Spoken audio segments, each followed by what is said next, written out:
Now we will see the next point. In previous lecture we have seen the problem depending upon the uh, principle of superposition. Now we will see the next point. This is very important point. The composite section or member in the parallel. Okay, so before starting the new topic, I hope so you are getting the previous problem that we have solved yesterday. Okay, so now we will see our next point. It is also very important point as a university exam point of view. So let us the next point, that is composite section or member in parallel. Now first of all we will see what is meant by the composite section or member in parallel. Okay, if two or more members of different material, for example this is material number 1 and this is material number 2, if two or more member having a different material are connected rigidly together, okay, they are connected rigidly together and are subjected to the load, for example these are the two loads which are acting to its both side, okay, then the combination is called as a composite member. If the two and different material that are connected rigidly with each other, for example this is material 1, this is material 2, and subjected to the load P at its both end, then it is called as a composite material. Okay, so in this case also we have seen this is material 1, material 2, they are connected rigidly with each other and force is acting to its both side. This is side view. Okay, this is internal part and this is external part. Okay, now this is cross sectional area, this is longitudinal area.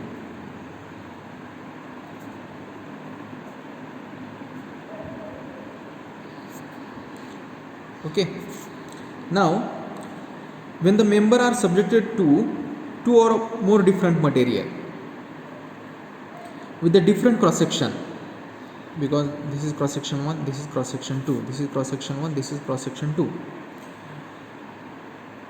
an axial force is also acting. For example this is axial force P, this is axial force P, then the deformation in both the member is same because length is also same. Okay, so in that case therefore we can say that as the deformation is same, therefore delta L1 is equal to delta L2, and we know that deformation can be calculated by the formula. This can be written as PL by A 1 is equal to P into L divided by A 2. Okay, but we know that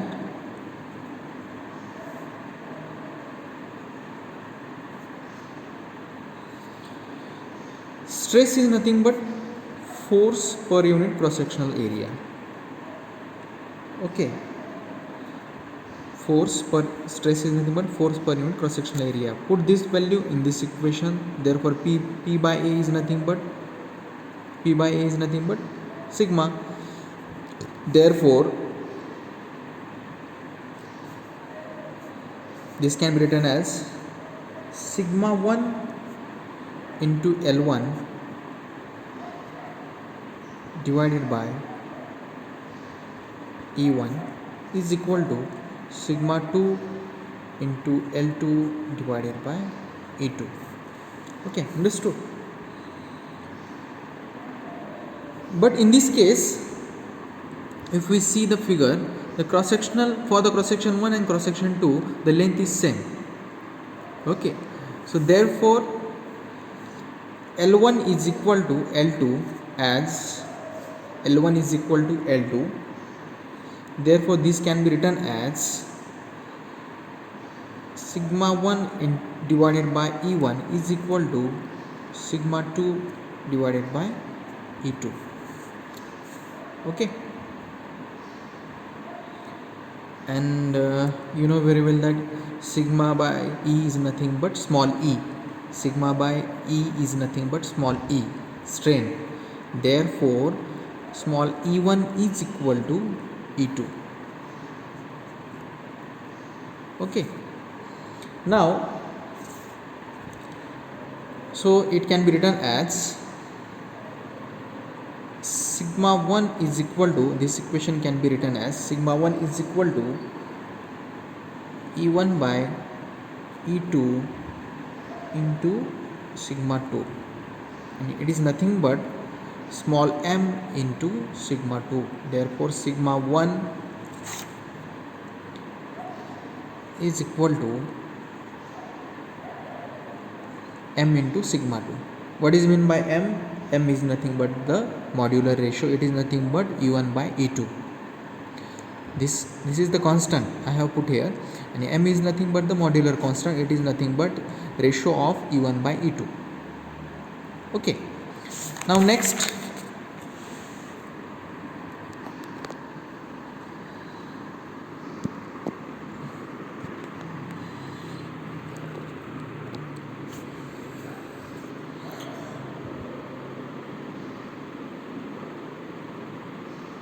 therefore modular ratio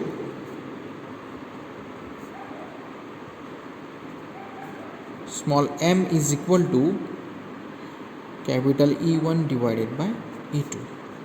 This is also very important definition. Modular ratio is nothing but ratio of E1 by E2. Okay, now next we will see the next definition. These are the definition which are very used while solving the problem, that's why we are also seeing these all the definition. Okay, now next is the linear strain.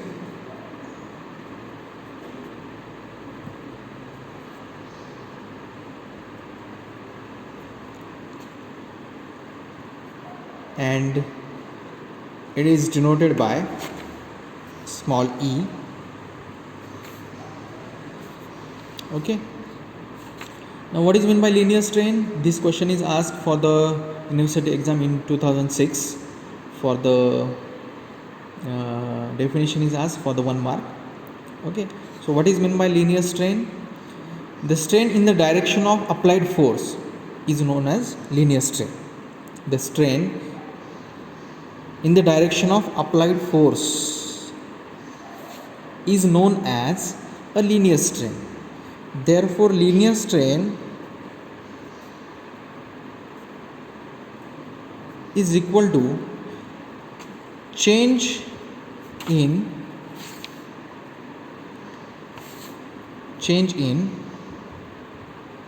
linear dimension divided by original dimension.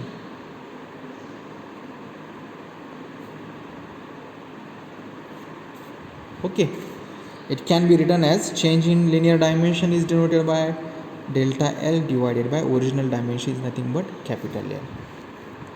Okay, small e is equal to delta L by capital L. It is nothing but linear strain. Okay, and it is a dimensionless quantity because this delta L is also in delta is also in mm and L is also in mm. Okay, that's why it is a dimensionless quantity. Again, next we will see the next definition, that is lateral strain. Okay, lateral strain, and it is denoted by, as the name indicate, lateral strain. It may be possible if it is cross section is a rectangular, that can be denoted by EL. Okay, and also it is also applicable for the circular bar. If rectangular section is there, if the circular section is there, the formula is different. Okay, now So first of all, we will see what is meant by lateral strain. This question is asked for the 5 times for the university exam for the 2 marks. Define and explain the lateral strain. Such type of a question may ask in the university exam for the 2 marks. This question in the previous exam, this question is asked for the 6 mark. For the 6th time. Okay, for the 2 marks. So we will see what is meant by lateral strain. Lateral strain is nothing but it is the ratio of change in lateral dimension to the original lateral dimension. Change in lateral dimension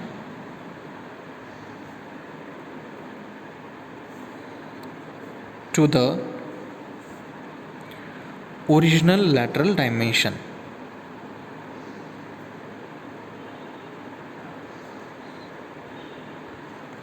Okay. Now this lateral strain for the, first of all we will see the first condition for the rectangular bar.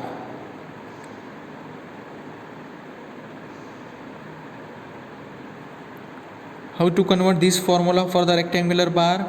For the rectangular bar, the lateral strain is nothing but EL is equal to delta B divided by small b, or it can be written as delta T divided by small t, because these are the lateral dimension, delta B divided by B or delta T divided by T.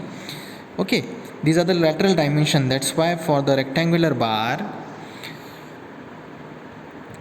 lateral strain is nothing but delta B divided by small b or delta T divided by small t. Okay, where delta B is the change in the width, small b is the original width, delta T is the change in thickness, and small t is the original thickness. Okay, this condition for the rectangular bar and this formula for the lateral strain for the rectangular bar. Okay, now we will see second condition, that is for the circular bar.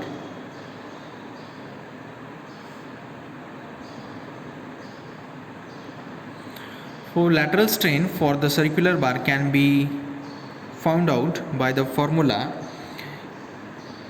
EL is equal to delta D divided by small d.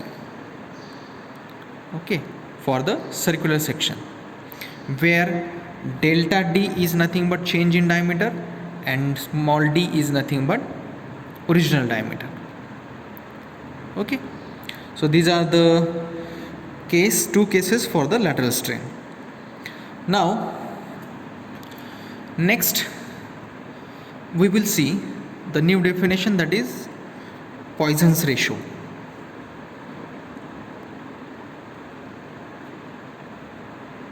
Poisson's ratio.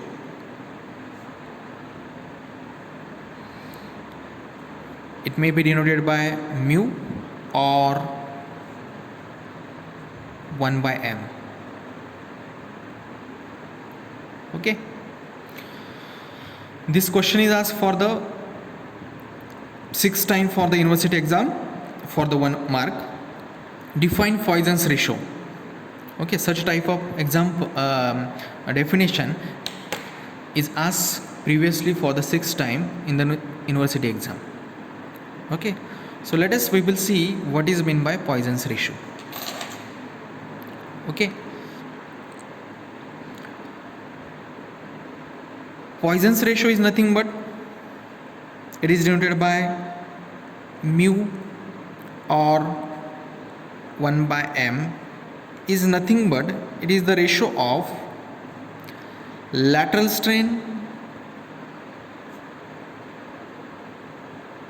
to the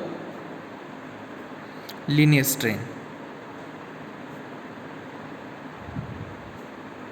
Okay, that ratio is nothing but Poisson's ratio.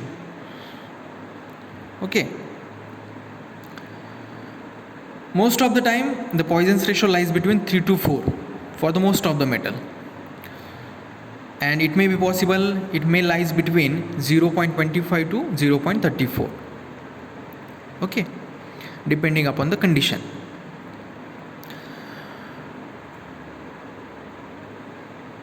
Again, one more important point in this case is, according to the Poisson's ratio, lateral strain decreases as the longitudinal stress increases. Okay, lateral strain decreases. Lateral strain decreases as longitudinal strain increases.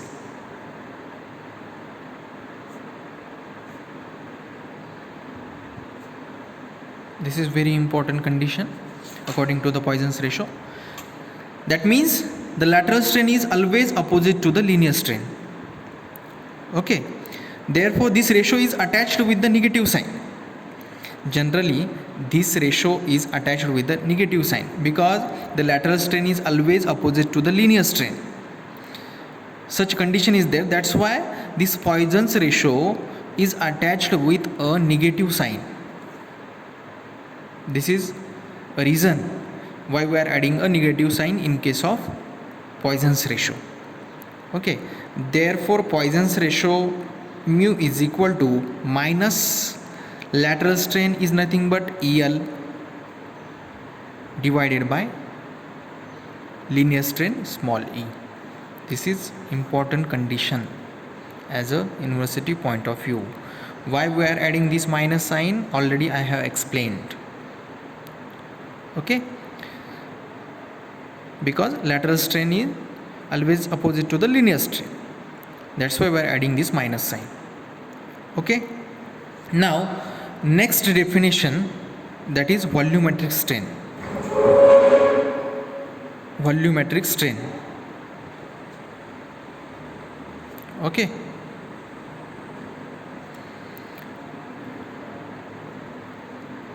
this question is also asked near about 5 times for the university exam for the 2 marks. Define and explain volumetric strain.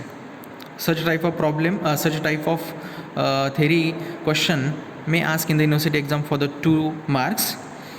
Okay, so what is meant by volumetric strain? It is denoted by EV. Small ev is equal to change in volume delta V divided by original volume. It is nothing but volumetric strain. Change in volume to the original volume, that ratio is nothing but a volumetric strain. Okay, next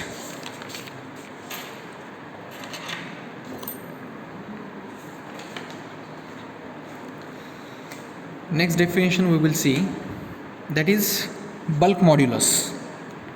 Next important definition, that is bulk modulus.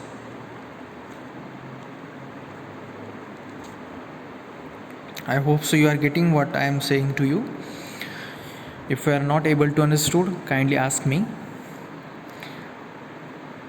This definition is also asked 3 times for the university exam, May 2005, 2006 and 2009 for the 2 marks. Okay, it is denoted by K. This bulk modulus is denoted by K, and it is nothing but, it is the ratio of increase in stress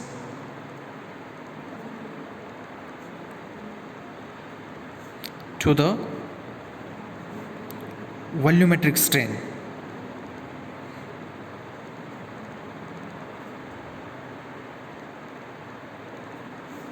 Okay, and its unit is in Newton per mm square. It is the ratio of increase in stress to the volumetric strain. That ratio is nothing but a bulk modulus. Okay, therefore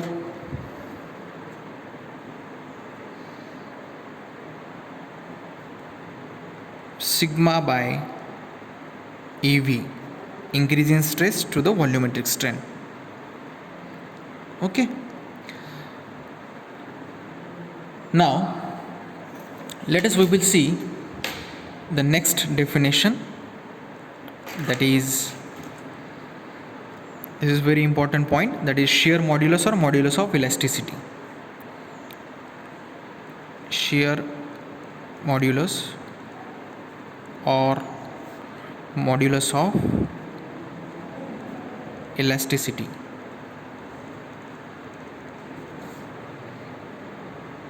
Okay, this question is also asked in the previous examination near about 6 times.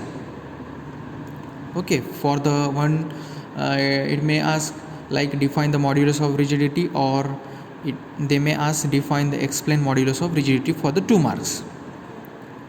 Okay, so we will see what is meant by shear modulus or modulus of rigidity. Shear modulus is nothing but it is the ratio of shear stress to the shear strain. Okay, what is meant by shear modulus? It is the ratio of, it is denoted by, generally it is denoted by capital G.